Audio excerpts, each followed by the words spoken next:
Akin ay salamin ko. Ano Papagandak nga ito. Ano ba yun? Tanong mo kay GM. At umpisa na po natin ang pagtanong ninyo kay GM. Galing po kay John Michael Solis Naranja. Ilang taon na po si SpongeBob?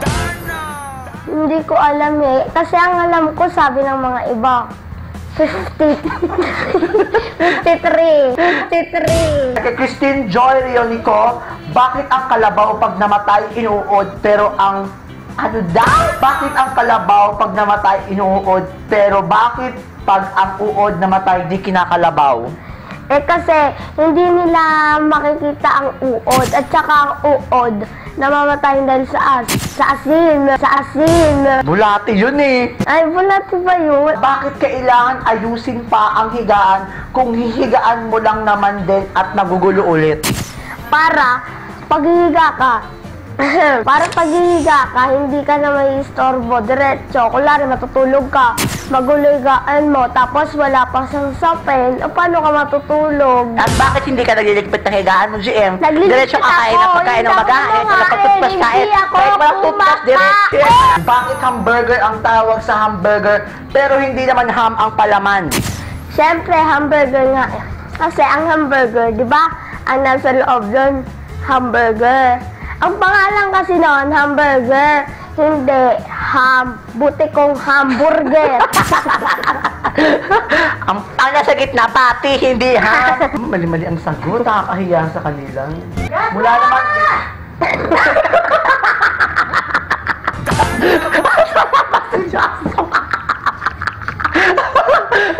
Asa na po si Joshua? Nater. No, we're not. We're shooting a video. Ay, sorry. Oh yeah. Mula naman kay Carlo Jack Carvalho, should I give up or should I just keep chasing pavements? Imagine ang pag single. Carvalho, should... Extra there. Actually, you can just make single kasi you're like Nancy Binay, we can see you. Carlo J. Carvalho, should I give up or should I just keep chasing pavements? Hindi ko alam. Oh, GM. Mula naman kay Elvin Ray De Leon, pag ang taong putol ng isang kamay ay nagpa-manicure, po pa rin ba ang bayad niya? Hindi, bawasan mo ng isa para patas. Kung 30 pesos yung manicure, magkano na bayad niya? 29. Francesco Maureen Cortez, bakit ang taba ng barbecue palaging nasa dulo, nasa ulihan? Kasi, wala ulam natin barbecue. Tapos, Ano ang ulam natin, barbecue? wala nga. Oo, dali.